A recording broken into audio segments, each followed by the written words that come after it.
तो दोस्तों वीडियो का थंबनेल देख के आप समझ चुके होंगे कि आज का ब्लॉग किस बारे में होने वाला है।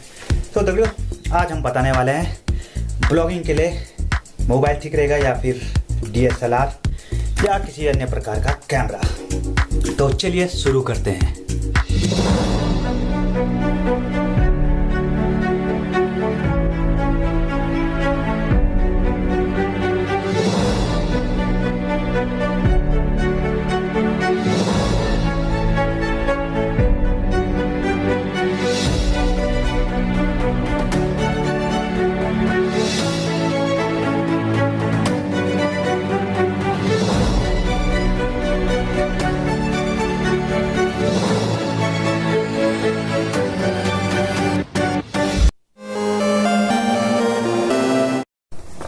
तो दोस्तों शुरुआत करते हैं DSLR से।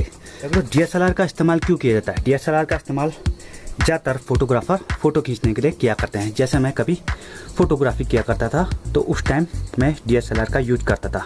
साथ ही जो बड़े बजट की फिल्में हैं जिनमें बहुत बड़े बड़े सिनेमैटिक शॉट्स लिए जाते हैं, उन चीज़ों में DSLR का प्रयोग किया जाता है। बहुत सारे ब्लॉगर आपने देखे होंगे जो DSLR का इस्तेमाल करते हैं, लेकिन आपने एक चीज़ गौर करी होगी, उन सभी के पास अपने अपने कैमरामैन ले जाना बहुत बड़े सरदर्द से कम भी नहीं है। और DSLR का सबसे बड़ा जो डिसएडवांटेज होता है वो है इसका लेंस। तो दोस्तों जो इसका लेंस है इसे आप ऐसे छू नहीं सकते, हालांकि मैं छू सकता हूँ क्योंकि मैं हूँ प्रो पहाड़ी। मजाक कर रहा था दोस्तों। इसमें मैंने फ़िल्टर लगाया तो इससे मैं अभी छू रहा हूँ। यहाँ पे एक फ़िल्टर है प्लास्टिक का। अगर ये नहीं होता तो इसके लेंस को डायरेक्ट अगर आप छूते हैं तो लेंस की जो संभावना होती है ख़राब होने की वो कई ज़्यादा गुना बढ़ जाती है, क्योंकि हल्का सा भी स्क्रैच इसे ख़राब कर सकता है, जिससे आपकी फुटेज बिल्कुल ख़राब हो जाएगी। और 20-22 हज़ार का जो लेंस है मेरा वाइड एंगल लेंस है वो ख़राब हो जाता।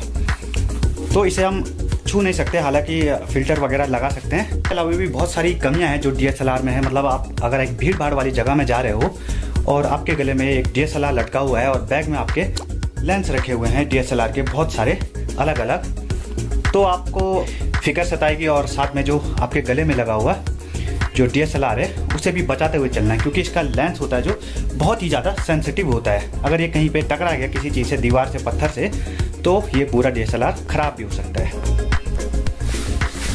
साथ ही अगर आप DSLR से शूटिंग कर रहे हो और अगर हल्का सा भी आपका हाथ शेक हो जाता है तो जो फ्रेम है काफ़ी बिगड़ जाता है, और वो चीज़ें आपको एडिटिंग के दौरान पता चलती है। जब आपका फाइनल वीडियो रेंडर होकर सामने आता है तो आपको लगता है कि काफ़ी बड़ी मिस्टेक हो चुकी है। लेकिन दोस्तों सारे ही फ़ोन में आजकल अच्छा स्टेबलाइजेशन आ चुका है। मतलब फ़ोन के ज़्यादा हिलने से वीडियो की क्वालिटी उतनी इफेक्ट नहीं होती। हालांकि ट्राइपॉड की मदद से आप DSLR से अच्छे सिनेमैटिक शॉट्स ले सकते हो, लेकिन एक ट्राइपॉड को कैरी करना भी किसी सरदर्द से कम नहीं होता। क्यों? और जितना भारी आपके DSLR वगैरह होंगे, कैमरा वगैरह होंगे, उतनी ही अच्छी क्वालिटी का आपको ट्राइपॉड भी लेना होगा।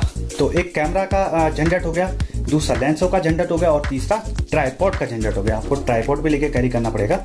हालांकि आप काम चलाओ वीडियो अपने हाथ से DSLR को पकड़ के बना सकते हैं, लेकिन उस चीज़ का क्या फ़ायदा जब आप इतने महंगे इक्विपमेंट यूज कर रहे हो और अगर आपका जो सीन है वो ऐसे ऐसे ऐसे ऐसे करके आए। तो दोस्तों DSLR से जो ब्लॉगिंग का सबसे बड़ा नुकसान होता है वो ये ऑडियो क्वालिटी का। बहुत सारे जो DSLR होते हैं उनके जो इनबिल्ट माइक होते हैं बहुत ही ख़राब क्वालिटी के होते हैं। उनसे वो इसलिए बने ही नहीं होते रिकॉर्डिंग के लिए, ऑडियो रिकॉर्डिंग के लिए, वो बस दे दिए होते हैं। जैसे कि कुछ चीज़ें फ्री में दे दी जाती है जिनका कोई औचित्य नहीं, तो लगभग वैसा ही सीन यहाँ पर है। लेकिन अगर आप एक अच्छा सा एक्सटर्नल माइक लेते हो DSLR के लिए तो उसके लिए भी आपको कम से कम 5,000 से 15-20 हज़ार तक खर्च करने पड़ सकते हैं। हालांकि 1-2 हज़ार वाले माइक भी आते हैं DSLR के, लेकिन वो उतने कारगर नहीं होते। वीडियो अब करते हैं पोस्ट प्रोडक्शन की बात। तो पोस्ट प्रोडक्शन को ढंग से समझने के लिए आपको समझना होगा कि जो प्रोडक्शन होता है उसकी 3 स्टेज होती है। पहली स्टेज जिसमें प्लानिंग होती है, जिसे कहा जाता है प्री प्रोडक्शन। चाहे आप ब्लॉगिंग कर रहे हो, चाहे आप वीडियो में फिल्म बना रहे हो या सीरियल बना रहे हो या किसी भी प्रकार का वीडियो फाइल को प्रोड्यूस कर रहे हो, उसकी एक प्लानिंग होती है, उसे प्री प्रोडक्शन कहा जाता है। उस प्लानिंग के दौरान कहानियाँ डिस्कस की जाती है, एक कहानी को फाइनल किया जाता है, लोकेशन फाइनल की जाती है, डायलॉग वगैरह फाइनल किए जाते हैं, और फिर आता है प्रोडक्शन। प्रोडक्शन में क्या होता है, कैमरामैन कैमरा पकड़ता है, सिनेमाटोग्राफर सीन वगैरह वो करता है, और जो डायरेक्टर होता है वो ऑर्डर देता है, और इस तरह से प्रोडक्शन का काम शुरू होता है। और प्रोडक्शन के काम के बाद आता है पोस्ट प्रोडक्शन, जिसमें होती है एडिटिंग।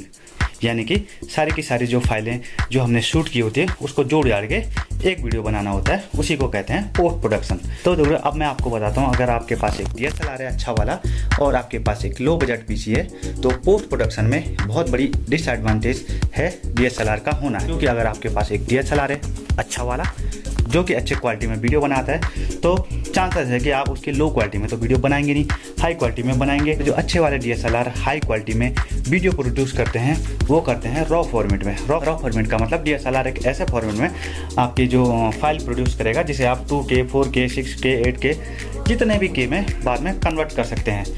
हालांकि अगर आप एक नॉर्मल 4K फाइल को देखेंगे जो कि बमुश्किल से 1 मिनट की होगी, तो उसका साइज़ भी 1 GB से लेके 5 GB के बीच हो सकता है। अगर 6K या 8K में आपने प्रोड्यूस किया है तो 1 मिनट की जो वीडियो फाइल होगी वो कम से कम 5 GB से 10 GB तक की बन सकती है। इसमें जो सबसे बड़ा जो खतरा है वो ये है कि अगर आपके पास एक लो बजट PC है जिसकी रैम 2 GB 4 GB है, तो उसमें अगर आप सारी की सारी फाइलें एक साथ डालेंगे रॉ फॉर्मेट की, तो कम से कम आपके पास एक ब्लॉग में 15-20 फाइलें तो होगी ही, और सबका साइज मिलके कम 20 से 50 GB तक भी जा सकता है। ये बात मैं झूठ नहीं कह रहा, अपने अनुभव के आधार पर कह रहा हूँ। तो जब आपके पास 50 GB फाइल एक सिस्टम में आ जाएगी तो बहुत ज़्यादा चांसेस हैं सिस्टम के हैंग होने का, लैग मारने का और करप्ट होने का भी चांसेस हैं।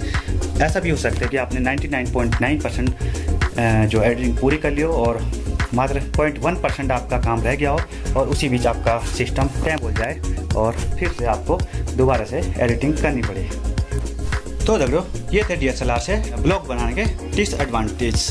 तो अब बात करेंगे हम मोबाइल से ब्लॉग बनाने के फ़ायदे। तो देखो सबसे बड़ा फ़ायदा मोबाइल का ये है कि जो आपका मोबाइल होता है उसी को अपने साथ रख सकते हैं। मोबाइल को रखने की सबकी आदत होती है और कहीं पे भी आप कोई सा भी सीन शूट कर सकते हो, चाहे आप भीड़ में हो या कहीं पे भी हो।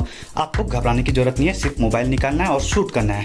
साथ ही सबसे बड़ा जो मज़ा है मोबाइल से शूट करने का वो ये है कि सारी की सारी फुटेज मोबाइल में रहती है और आप जब चाहे तब मोबाइल में ही एडिट भी कर सकते हो उसे। अगर आपका मोबाइल अच्छा खासा मोबाइल है जिसमें एक अच्छा सा कैमरा है जो अच्छी वीडियो क्वालिटी में रिकॉर्ड कर सके और अच्छा प्रोसेसर है उसकी और अच्छी रैम है उसकी, तो आप लगभग 1-2 घंटे में पूरा वीडियो शूट करने से लेके एडिट भी कर सकते हो पूरा का पूरा। लेकिन DSLR में क्या होता है, पहले आप सीन को शूट करते हो, फिर प्रो प्रोडक्शन के लिए उसका डाटा लैपटॉप या अपने सिस्टम में डालते हो और फिर उसे एडिट करते हो और फिर जाके उसे यूट्यूब में अपलोड करते हो। लेकिन अगर आपके पास अच्छा मोबाइल है आप उसी से शूट कर सकते हैं, उसी से एडिट कर सकते हैं और उसी से थंबनेल वगैरह बना के लास्ट में यूट्यूब पर उसी से अपलोड कर सकते हैं। तो ये सबसे बड़ा फ़ायदा है मोबाइल का। तो अब बात करते हैं कंक्लूजन पे। तो इस वीडियो का सार क्या है दोस्तों, आपको DSLR यूज़ करना चाहिए या मोबाइल यूज़ करना चाहिए। बजट की बात है दोस्तों, अगर आपके पास बजट नहीं है तो आप 10,000 का मोबाइल से भी अच्छे ब्लॉग्स बना सकते हैं। बहुत सारे बड़े बड़े ब्लॉगर हो गए, बहुत सारे बड़े बड़े यूट्यूबर हो गए, उन्होंने मोबाइल से शुरुआत करी थी और अब उनके पास एक अच्छा DSLR है, एक अच्छा कैमरामैन भी है और खुद के एडिटर भी उनके पास रखे रहते हैं। लेकिन अगर आपके पास उतना ज़्यादा बजट नहीं है कि आप एक कैमरामैन हायर कर सको, तो आपको मोबाइल से शूट करना चाहिए, क्योंकि मोबाइल की क्वालिटी भी आजकल काफ़ी बढ़ चुकी है। आप 4K तक में बहुत अच्छे वीडियो रिकॉर्ड कर सकते हो।